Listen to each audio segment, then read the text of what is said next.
গুৰুত্বপূৰ্ণ খবৰ লৈ বিকনে চেষ্টা কৰিছো বলিউডৰ জনপ্ৰিয় অভিনেতা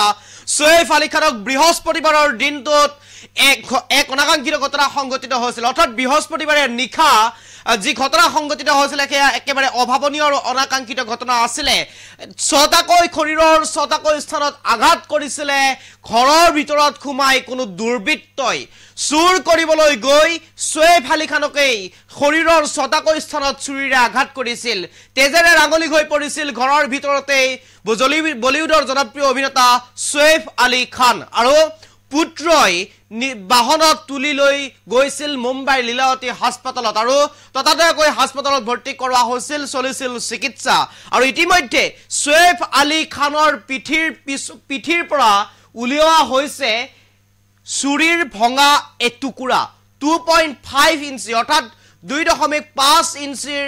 এটুকুৰা ভগা চুৰিৰ অংশ উলিয়াবলৈ সক্ষম হৈছে চিকিৎসকে আৰু তাৰ পিছতে এতিয়া সৈফ আলী খান সংকটমুক্ত বুলি চিকিৎসকে ঘোষণা কৰিছে শৰীৰৰ ছটাকৈ স্থানত আঘাত কৰিছিলে কোনো দুৰ্বৃত্তই ঘৰৰ ভিতৰত প্ৰৱেশ কৰি ডকাইত কৰিবলৈ খুবাইছিল তাৰ পিছতে সৈফ আলী খানে সমগ্ৰ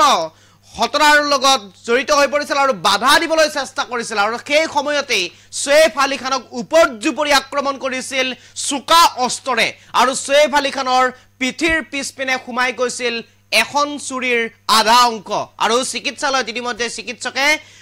গুৰুতৰ অস্ত্ৰোপচাৰ কৰি ইতিমধ্যে সেই ভগা চুৰিৰ অংশ উলিয়াবলৈ সক্ষম হৈছে সংকটমুক্ত বুলি চিকিৎসকে ঘোষণা কৰিছে যদিও 7 দিন পৰ্যন্ত কোঠাৰ ভিতৰতে ৰাখিব চিকিৎসালয়ৰ আৰু সেই কোঠাৰ ভিতৰত কোনো লোক প্ৰৱেশ কৰিব নোৱাৰিব সম্পূৰ্ণ বাধা দিয়া হৈছে কোনো ব্যক্তি প্ৰৱেশ কৰাত এই মুহূৰ্তত সবিশেষ এই মুহূৰ্তত আটাইতকৈ গুৰুত্বপূৰ্ণ খবৰ সৈফ আলী খানৰ শৰীৰৰ পৰা উলিওৱা হ'ল ভগা চুৰিৰ অংশ বৰ্তমান সংকটমুক্ত সৈফ আলী খান আইসিউৰ পৰা বাহিৰত উলিওৱা হৈছে অভিনেতা সৈফ আলী খানক আৰু মেৰুদণ্ডত গুৰুতৰভাৱে আঘাত পাইছে অভিনেতা গৰাকীয়ে মেৰুদণ্ডত গুৰুতৰভাৱে আঘাত পাইছিল অভিনেতা গৰাকীয়ে আৰু তাৰ পিছতে সৈফ আলী খানক ভৰ্তি কৰোৱা হৈছিল চিকিৎসালয়ত কেইবা ঘণ্টা অস্ত্ৰোপচাৰ কৰাৰ পিছত শৰীৰৰ পৰা উলিওৱা হয় চুৰিৰ ভগা অংশ 2.5 ইঞ্চিৰ চুৰিৰ ভগা টুকুৰা উলিওৱা হয় শৰীৰৰ পৰা বৰ্তমান সুস্থ অৱস্থাত আছে সৈফ আলী খান চিকিৎসকে ইতিমধ্যে ঘোষণা কৰিছে সুস্থ অৱস্থাত আছে সৈফ আলী খান বলিউডৰ জনপ্ৰিয় অভিনেতা সৈফ আলী খান বৰ্তমান সংকটমুক্ত এক সপ্তাহলৈ সৈফ আলী খানক ৰখা কোঠাত অন্য লোক খুমুৱাত বাধা চিকিৎসকৰ সম্পূৰ্ণ আইসোলেশন কৰি ৰাখিব সৈফ আলী খানক এক ভয়ংকৰ দৃশ্য এয়া এই যেটো দেখুৱাইছো এয়া সৈফ আলী খানৰ পিঠিৰ পৰা উলিওৱা হৈছে এই টুকুৰা আৰু ইতিমধ্যে চিকিৎসকে ঘোষণা কৰিছে সংকটমুক্ত বুলি এই মুহূৰ্তত এই খবিকা কবলৈ কাৰণে চেষ্টা কৰিছো চিকিৎসকে ইতিমধ্যে সংকটমুক্ত বুলি ঘোষণা কৰিছে সৈফ আলী খানক উল্লেখযোগ্য যে বৃহস্পতিবাৰে দিনটোত সৈফ আলী খানৰ বাসগৃহত প্ৰৱেশ কৰিছিল কোনো দুৰ্বৃত্ত তাৰ পিছতে ঘটাহতিত লিপ্ত হৈছিল সৈফ আলী খানৰ দুৰ্বৃত্তৰ মাজত তাৰ পিছতে দুৰ্বৃত্তই উপজুপৰি আক্ৰমণ কৰিছিল ছটাকৈ শৰীৰৰ স্থানত আঘাতপ্ৰাপ্ত কৰিছিল বলিউডৰ জনপ্ৰিয় অভিনেতা সৈফ আলী খানক তাৰ পিছতে হাহাকাৰ পৰিৱেশৰ সৃষ্টি হৈছিল তীব্ৰ প্ৰতিক্ৰিয়া ব্যক্ত কৰিছিল একাংশ লোকে তাৰ পিছতে মুম্বাই আৰক্ষীৰ হাহাকাৰ পৰিস্থিতিৰ সৃষ্টি হৈছিল কিয়নো কটকটীয়া নিৰাপত্তা বেষ্টনীৰ মাজত সৈফ আলী খানৰ বাসগৃহত কোনো দুৰ্বৃত্তই প্ৰৱেশ কৰি জনপ্ৰিয় বলিউডৰ অভিনেতা সৈফ আলী খানক আক্ৰমণ কৰিছিল শৰীৰৰ ছটাকৈ স্থানত আক্ৰমণ কৰিছিল চুকা অস্ত্ৰৰে আক্ৰমণ কৰিছিল শৰীৰৰ ভিতৰত চুৰি সুমুৱাই দিছিল আৰু তাৰ পিছতে এনে ধৰণৰ ঘটনা সংঘটিত হৈছে এক প্ৰকাৰ যেন এতিয়া যি মুম্বাই স্থিত যি লীলাৱতী হাস্পতাল আছে সেই লীলাৱতী হাস্পতালত ভৰ্তি কৰোৱাৰ পিছতে সৈফ আলী খানৰ গুৰুতৰ অস্ত্ৰোপচাৰ আৰম্ভ কৰিছিল চিকিৎসকে অস্ত্ৰোপচাৰ আৰম্ভ কৰাৰ পিছতে সৈফ আলী খান এতিয়া সংকটমুক্ত বুলি ইতিমধ্যে ঘোষণা কৰিছে চিকিৎসকে আৰু এক সপ্তাহলৈ সৈফ আলী খানক সম্পূৰ্ণৰূপে আইসোলেশন কৰি ৰাখিব এক সপ্তাহ কোনো লোক বা কোনো ব্যক্তি প্ৰৱেশ কৰিব নোৱাৰিব সৈফ আলী খানক ৰখা সেই কোঠাটোত চিকিৎসকৰ বাহিৰে কোনো এগৰাকী ব্যক্তি প্ৰৱেশ কৰিব নোৱাৰিব সেই কোঠাত যিটো কোঠাত সৈফ আলী খানক ৰখা হৈছিল সেই কোঠাত এক সম্পূৰ্ণৰূপে আইসোলেশন কৰি ৰখা হৈছে আৰু আইচৰ ভিতৰৰ পৰা ইতিমধ্যে বাহিৰলৈ স্থানান্তৰ কৰা হৈছে আৰু মেৰুদণ্ডত গুৰুতৰভাৱে আঘাতপ্ৰাপ্ত হোৱা বুলি চিকিৎসকে ইতিমধ্যে উল্লেখ কৰিছে আৰু লীলাৱতী হাস্পতালৰ মুখ্য পৰিচালনা বিষয়া নিৰাজ উত্তমনীয়ে কৈছে সৈফ আলী খান বৰ্তমান সংকটমুক্ত তেজেৰে লুতুৰি পুতুৰি হৈ থকাৰ সময়তে চিকিৎসালয়ত ভৰ্তি কৰোৱা হৈছিল পুত্ৰই ভৰ্তি কৰাইছিলে পুত্ৰ তাইমুৰ আলী খানে ভৰ্তি কৰাইছিলে মুম্বাইস্থিত লীলাৱতী হাস্পতালত আৰু তাৰ পিছতেই চিকিৎসকে ততাতৈয়াকৈ আৰম্ভ কৰিছিলে চিকিৎসা আৰু গুৰুতৰ চিকিৎসাৰ অন্তত গুৰুতৰ অস্ত্ৰোপচাৰৰ অন্তত বৰ্তমান শ্বইফ আলী খান সংকটমুক্ত বুলি যদিও ঘোষণা কৰিছে চিকিৎসকে কিন্তু এক সপ্তাহ সম্পূৰ্ণ আইচোলেশ্যনত ৰাখিব শ্বইফ আলী খানক ৰখা কোঠাত কোনো এগৰাকী ব্যক্তি প্ৰৱেশ কৰিব নোৱাৰিব আৰু ইতিমধ্যে এই কথা ঘোষণা কৰিছে শ্বইফ আলী খানৰ লগত থকা চিকিৎসকে এইটো উল্লেখ কৰিছে ভাগ্যক্ৰমে শ্বইফ আলী খান বাচিছে ভাগ্যক্ৰমে শ্বইফ আলী খানে পুনৰ জীৱন ঘূৰাই পাইছে কিয়নো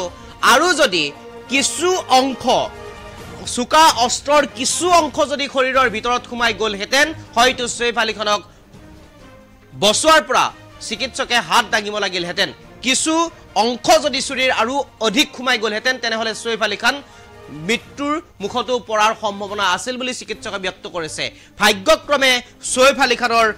জীৱন ৰক্ষা পৰিছে আৰু এয়া আটাইতকৈ গুৰুত্বপূৰ্ণ খবৰ বুলি ইতিমধ্যে চিকিৎসকে উল্লেখ কৰিছে ইতিমধ্যে শ্বইফ আলী খানৰ লগত যি ঘটনা সংঘটিত হৈছে এই ঘটনাৰ পিছতেই মুম্বাই আৰক্ষী সক্ৰিয় হৈ পৰিছে